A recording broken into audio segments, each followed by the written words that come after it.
all fights were only taken up by for the community or for the society, for home. Everything was taken up by women. So an acute awareness of this is reality, right? And there are various shades of reality. I mean, I don't even think I was that person who one day could be a first generation business owner, right? There's a difference between running a passion project and running a business. And there are days when you're like, you just wake up and say, why am I even doing this? You never see a lifestyle entrepreneur in social media.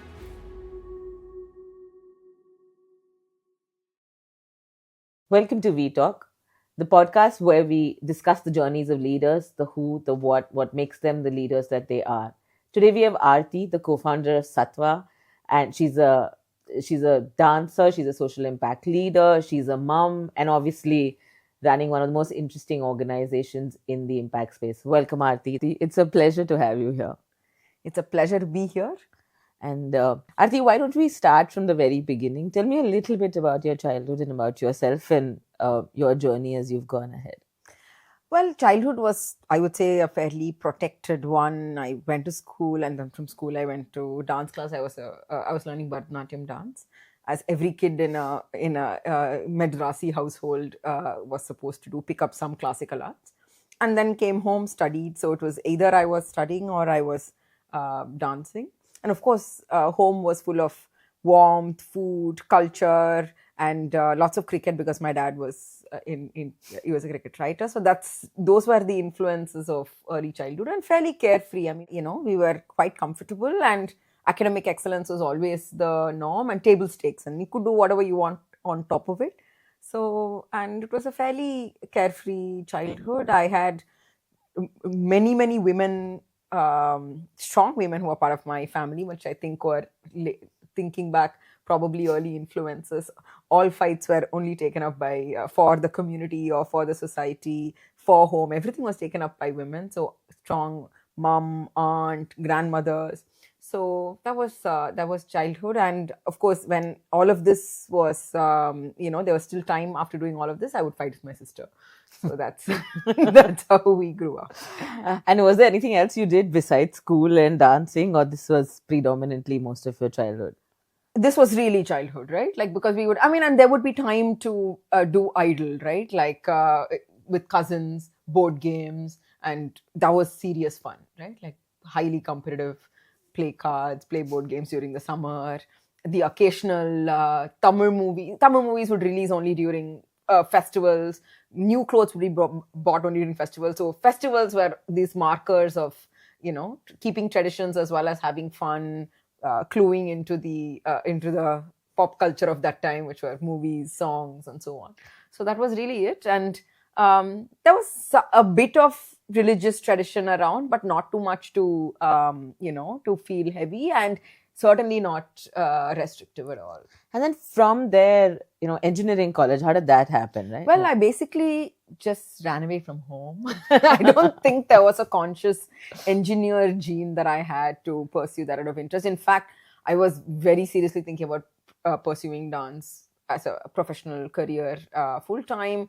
But you had to do well in school in order to be able to, do anything else. And so I did pretty well in school, and then applied to some engineering college. I wanted to be an architect, but then the number of drawings I had to do, even for the entrance exam, I decided I'm not cut out to be an architect. And then coding and logic happened, which seemed quite okay. And then when I got into Bits Pilani in the middle of Rajasthan, which is like this proper desert, the village doesn't even have a train station to date. It seemed like, wow, this could be interesting. And boy, it was, because until then everything was the same kind of people, the same kind of culture, the same kind of, growing up environment. And then you reach a college where the uber smart people from across the country are all there, from various different socioeconomic backgrounds. So that was a total eye-opener. And for you, how was that? I mean, if I think of that journey, from there, obviously, you've gone to start a startup. But what was the journey after Pilani or during Pilani also? What all other things did you do besides the general? Because I know engineering college is full of so many things that we do. Yeah. Engineering, I think that a few experiences, made me who I am today in a very large way, I feel. One is just accepting difference, right? You had people all the way from Tripura to to Tamil Nadu. And that was a dizzying variety of people, attitudes, cultures, ways of thinking that I hadn't even experienced before. And everybody was equal, right? Like, so you understood the kind of struggles and difficulties people had grown up through. You felt very, very, happy and reassured because you've come from a position of privilege and very grateful. In fact, for the first time, I felt like super grateful that I had such a sheltered childhood where I didn't have to go through what these people did, but also an acute awareness of this is reality, right? Like, and there are various shades of reality, and those also sowed the seeds of wanting to give back, I think. Two, as usual, I was dancing, I was organizing things in and around performing arts, and I think I look back to those days where you had no internet, you didn't, everything had to come out of your head, right? Like, and you had to learn how to create with these really smart people and really passionate people, and that would be like intense. We would, go without sleep for a week, trying to stage an entire production. And I think a lot of how do you start something from really scratch when you didn't have reels or YouTube or any of that to pick up things from, and how do you create out of your head, and two, how do you work with people in a way that every day you're making small improvements. You still don't see the larger picture until you've really reached that day, but something keeps you going every day with that passion and that sense of camaraderie that you're using to sort of work with people. And I think those were early, as an 18-year-old, those were learnings that were way more profound in afterthought than when I was experiencing it. So I think those were very interesting learnings. And I think that I met, thank God again for no internet, no mobile phones, any of that, because I think I met some of the best friends for life there. A group of us girls who have stayed together through all of the difficulties that each of us has faced in our lives and have got each other's backs. And I think that wouldn't have happened if it were not for those 4 years of being in this town where summers were 50 degrees and you had no electricity, wasn't there half the time, and you were constantly pouring water into your rooms to just be able to survive and study. And winters were 3 degrees and you had to warm up your hands for literally 10 minutes before you wrote the exams. So the exams were at the worst of times, but also then we had the best of times, and we learned how to live through all of this, adapt to what was around you. And that was also great because everybody was equal. Nobody could even get like the hostel had fan some days, but that was really it. Whether it was winter or summer, you survived through desert weather. And there was really nothing. You could open the gates of the campus and go out. There was really nothing. So, and I think everything we built about life. And when we went back for our 25th reunion a couple of years ago, you could realize people had been through so much in their lives. But still, there's that bonding that exists between people I didn't even know at that time. 25 years. And now there are so many more people that are, people have gone on to do things, impact. Somebody's become a stand-up comedian. Somebody's started a band and they applied for Grammys this year. So you see the range of things people have done after being engineers. And then you're really grateful for... I think engineers tend to be the most creative people out there in general, I think. I don't know. I saw so many of my friends going all out and doing so many interesting things. You're an engineer from some of the best schools, both in India and the US. So yeah.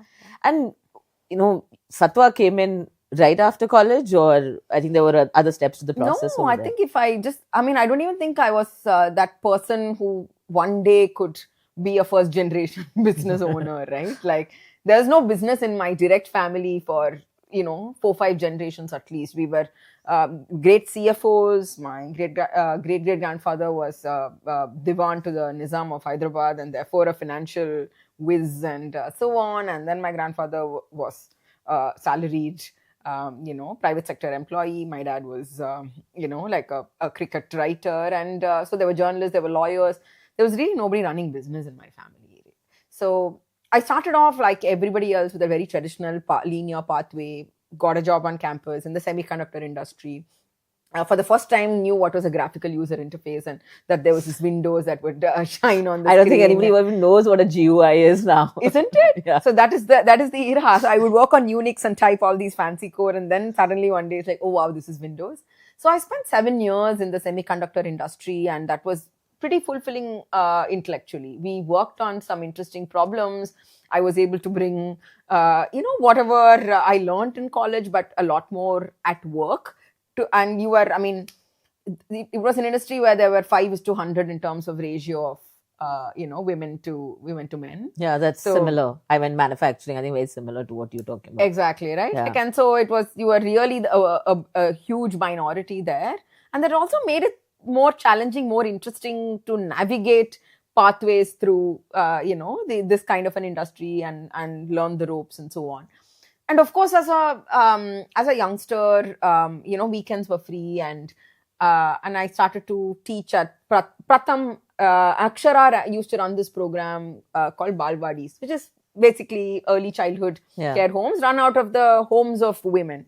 So there was one that was right across from where I was staying. So I said, okay, I have weekends free. So every Saturday I used to go there and teach the children and just play with them, and that was fulfilling. And then I wanted to give back with my dance. So there was this village just outside Bangalore where somebody said, these children are looking for a dance teacher. So I used to go Sundays, drive up and teach them they spoke only Kannada. I spoke only Tamil and English. So it was fun to get across to them through movement and through expressions and so on. And it was interesting co-creating, stuff with them. So that's how I really started. I started volunteering on weekends. And interestingly, my other two co-founders are also from the same college as me, but we didn't know each other in school much in college at all. Like, we didn't hang out at the same gangs. But volunteering brought us together. You were cooler than them for sure. No, I wouldn't say that. They would maybe say it. I wouldn't say that at all.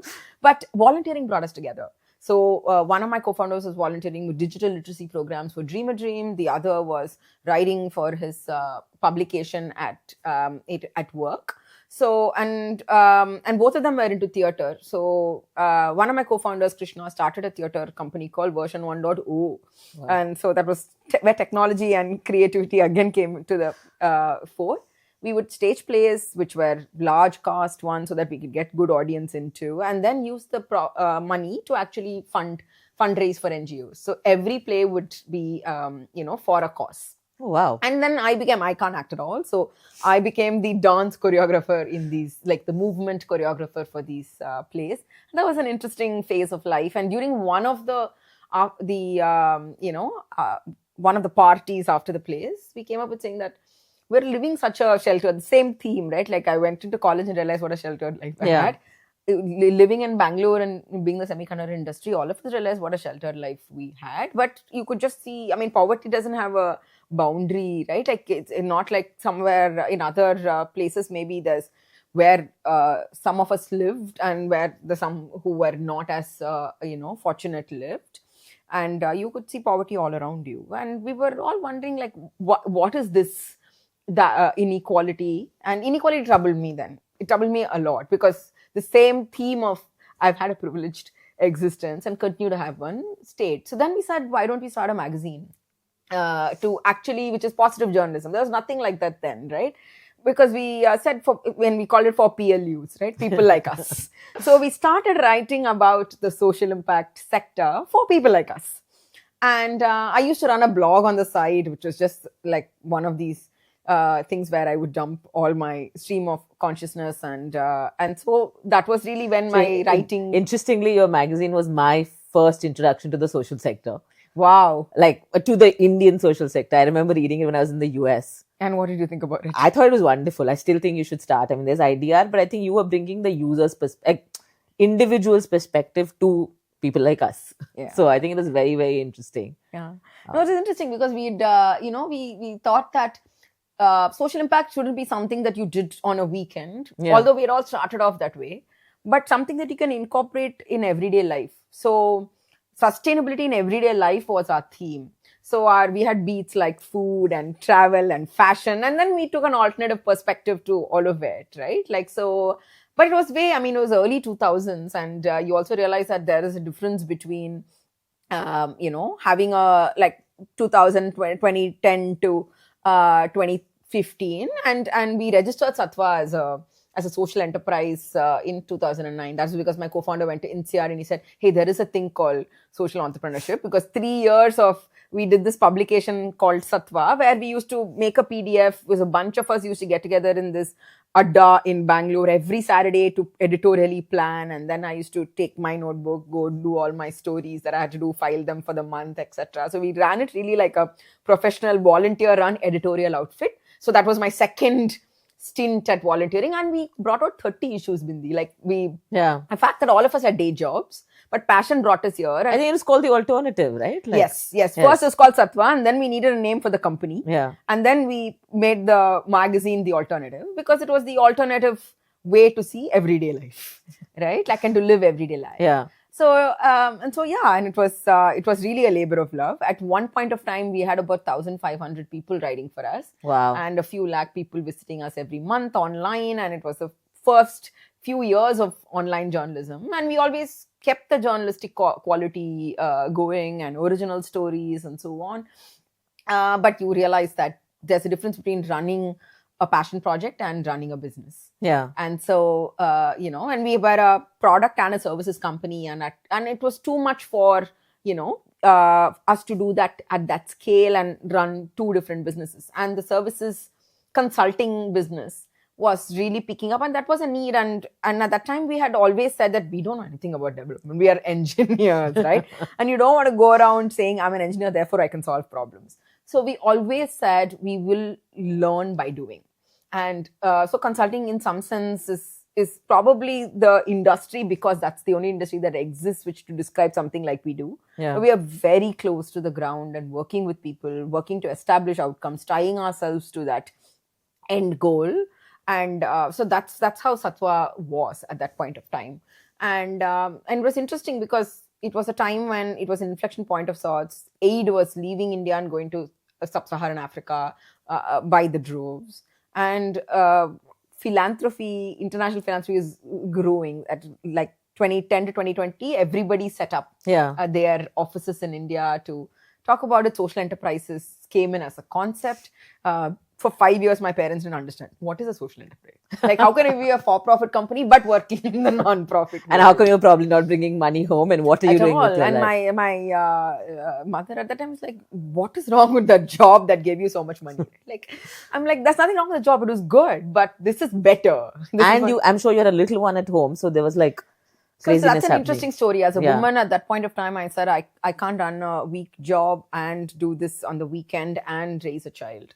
So I said, I'll pick this and raise a child. And I said that I will get more. So the way I convinced myself and everybody else, because entrepreneurship meant what, right? Like, first generation. So you are really just foolish to take the plunge, right? I said, okay, I'll get more time with my child. I'll be my own boss. And I was so wrong. Like, that's the thing, right? Social impact was secondary. Being an entrepreneur and experiencing what it takes to build something from scratch without the dollars on day one really takes something out of you. Yeah, because I remember when I came back, you guys were literally in the trenches. Yes. I remember you guys were out there in Rajasthan. You were spending so much time learning about the non-profit world. It was, I can't even imagine like how you set up and where you are right now. So how's that journey been for you personally? No, it's, I feel like my greatest learnings during those years was from failure. And each of those failures became learning points. I didn't think I was somebody that could sell.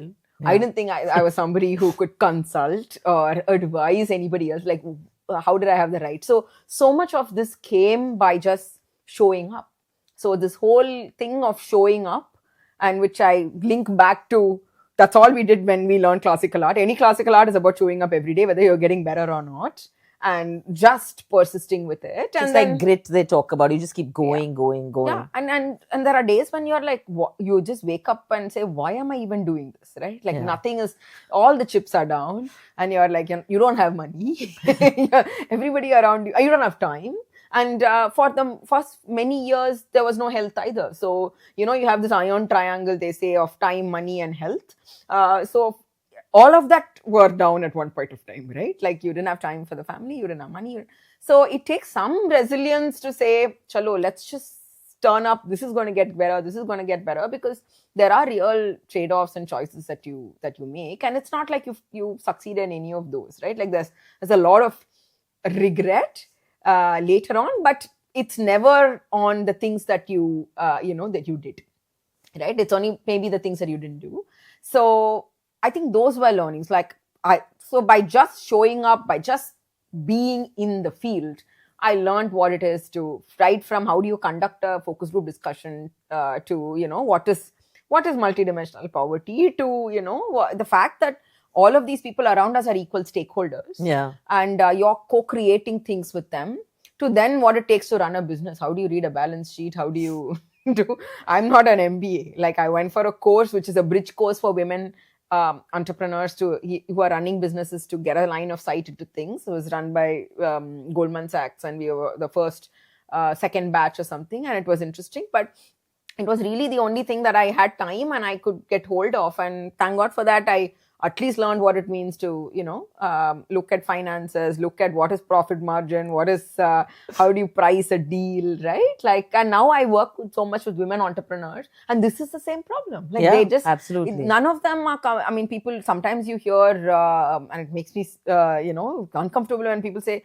oh, they don't have aspiration. I said, have you ever met a woman who has no aspiration? Women make most out of very little. I think what they need is really the from pricing to how do you package my products, or where do I sell, how do I get a price premium for what I'm doing, and just how do I build my business, because I'm going day to day, right? So these are things that I learned, which at that time I didn't value much, but looking back, yeah, I mean, the fact that we are now 16 years old, we are a 330 member company, wow, means that we've done, and we are surviving by being a social enterprise that is private limited company in this space, and probably the only one that's homegrown but also working in other countries. Yeah, I think we've done a few things right. Oh, a lot of things right. Well, yeah, but there's just a lot to go. So yeah. And what are the challenges? Like all of it, I think you've talked about some of them, but personally, how easy or difficult was it for you, if you think about it? I mean, it is tough, right? Like you see this entrepreneur stories, these hero stories that now are all over Reels and Instagram and so on. Yeah. That's the 0.01%. The rest of them, I mean, the people that I see and who we were, is just slog, right? It's just show up every day, do a little bit better, learn how to do things that nobody taught you, how to work with people. I mean, in fact, my biggest learning curve was how to work with people. Yeah.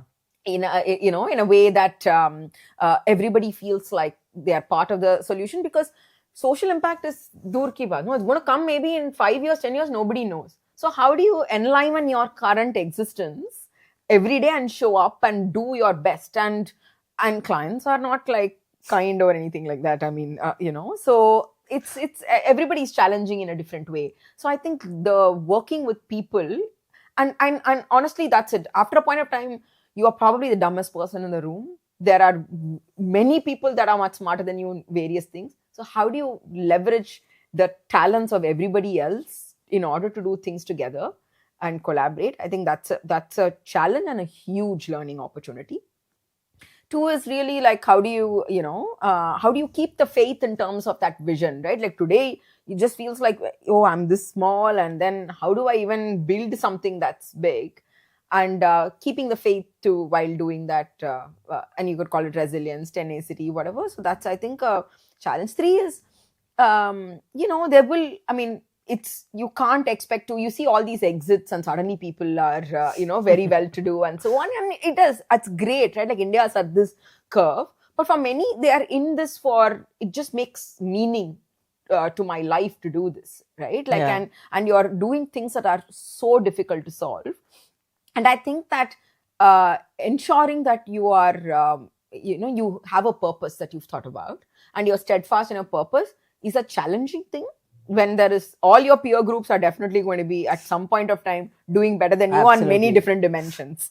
And then you don't want to wake up one day and saying, why am I such a loser, right? So you've got to have that purpose that says that this is why I'm doing what I'm doing, and that's how I make meaning out of my life. So that's a challenge. And I think that even in terms of balance, right? Like balance, I mean, you can't say balance, not like every day you're going to do 9 to 5.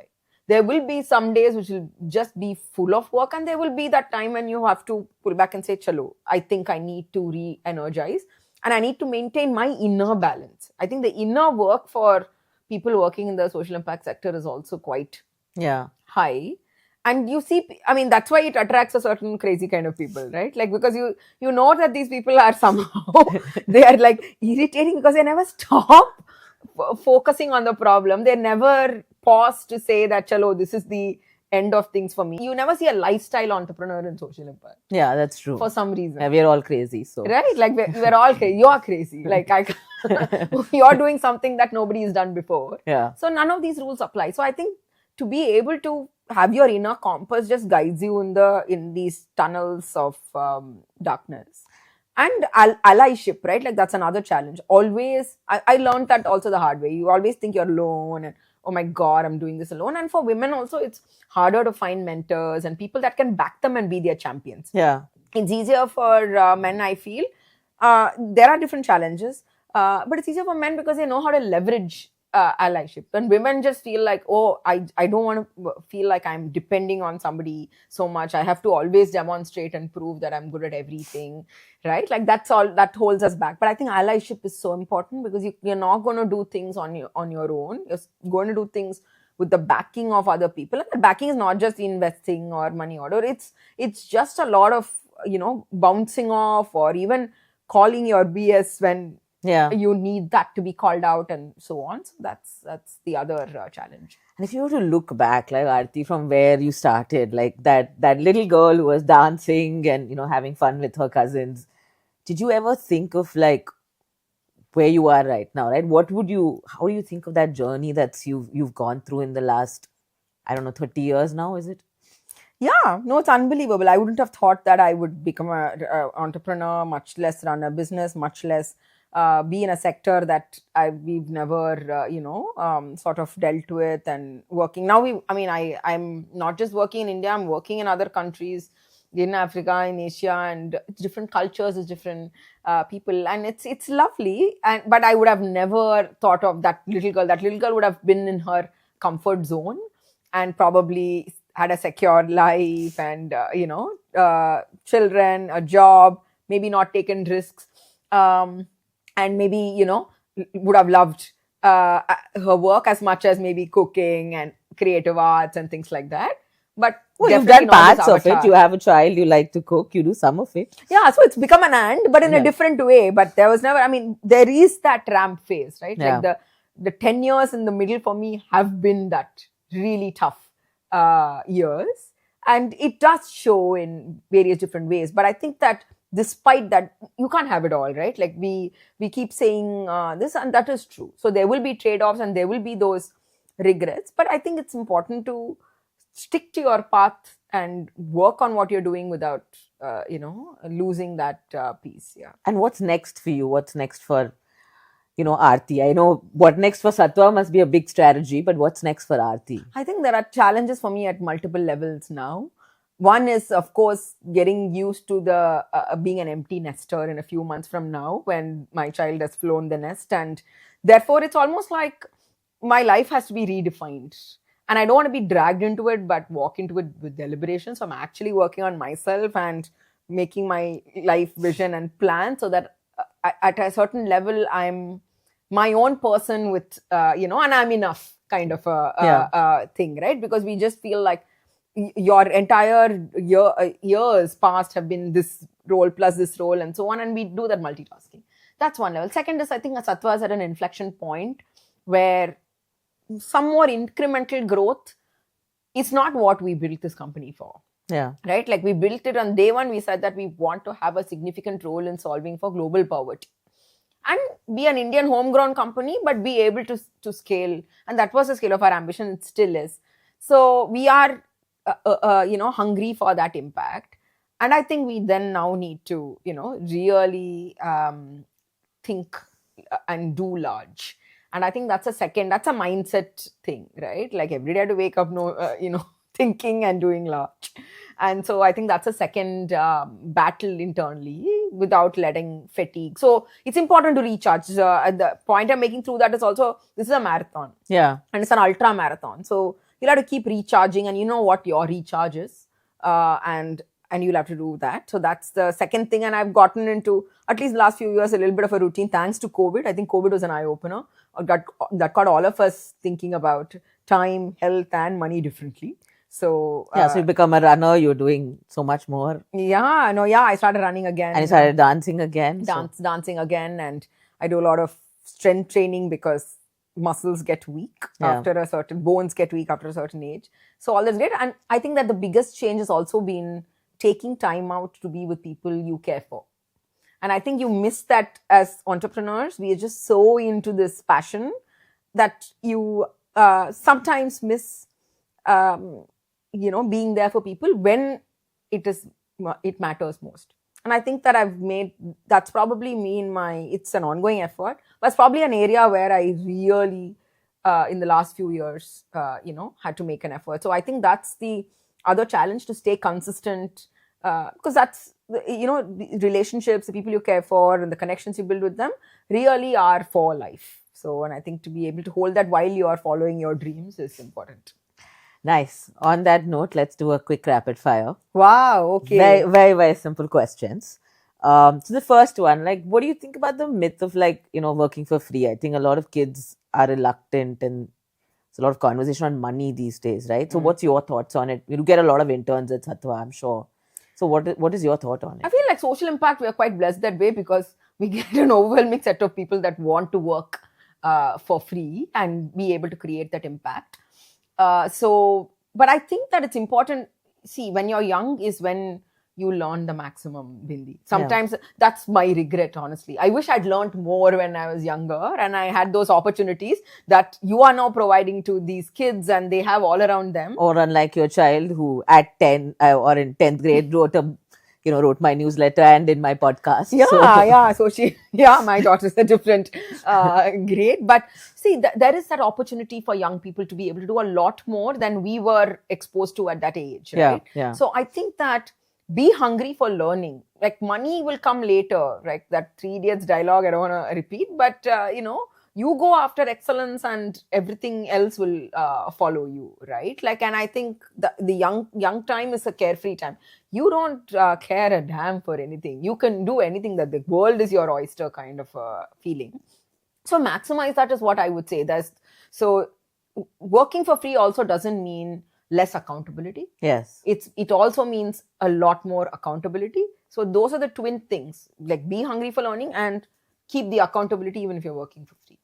And what's the one cause you would work on? I know you're working on a plethora of causes, but if you were to just pick one that, if you had the time, obviously, what would you work on? I mean, many of the things that I want to work on already at my job. I'm grateful to have a chance to do that. But one thing that I definitely, India has such a rich cultural and artisanal heritage, but it's slowly dying. I mean, we've not built the kind of brands. Yeah. Lots of people are working on it in the creative economy. But if I had a chance, I would look at, even as a hobby project, take some time off, go help some artisanal livelihoods get built better, help build some brands that can go from these villages to, make a mark in the global stage. So that's definitely one thing that I'm... that would be cool. Maybe you should start the alternative and start writing about that. Of course, yes. That could be a great start. And I think the last one, is there a message you would give to the youth that are engaging with We All? Obviously, you have an example at home with Lasya, but another one that all the young people that engage with us, is there a message that you would like to give? And if you can... I think that as youngsters, you all have this entire sea of opportunities, learning around you. So I would say just go for it, right? Just be fearless. Don't think about, don't do the if then else kind of thinking. Really go for it. You will regret far more what you didn't do than what you did for sure. So definitely I would say go for it. 2 is, I think that there are many more opportunities and also urgency. Whatever you do, whether you're going to become a marine biologist or you're going to be a computer science engineer in the age of AI, or you're going to be somebody that is in the creative space, there is an urgent need to think with multiple hats and lenses, because we are sitting on a heating up planet. Inequality is not uh, growing lesser as fast as it should, and therefore that has created all of these situations and problems that will take multiple intelligences and talents to solve. It's no longer that there is, that's the other thing, right? Like at Satwa, we truly believe that impact is everybody's business. And I think that's what, as youngsters, it'll be great for you all to think about, that impact is something that you can do whatever field you decide to pick and follow for your career path. And third, I would say be hungry for opportunities to make a difference. I've seen youngsters do some fabulous stuff because I mean, the innocence and along with the talent is such an incredible combination. So really exercise that to, make a difference in whatever way you want to, in wacko creative ways, think out of the box, but really see how you can, make a difference in your community with your interests, your talent, and your passion. It's wonderful. Thank you so much. I think this is a wonderful conversation. Thank you for joining us today. I think it is a wonderful conversation we had with Aarti. We learned how difficult it is to actually build this entrepreneurial journey. I don't know how my next decade is going to look, but it's nice to see these journeys and see how success, failures look. Thank you so much for joining on VTalk. Interestingly, Aarti's daughter did the first version of VTalk. So like, share, and subscribe, follow us, and see what interesting leaders we bring on board. So thank you so much.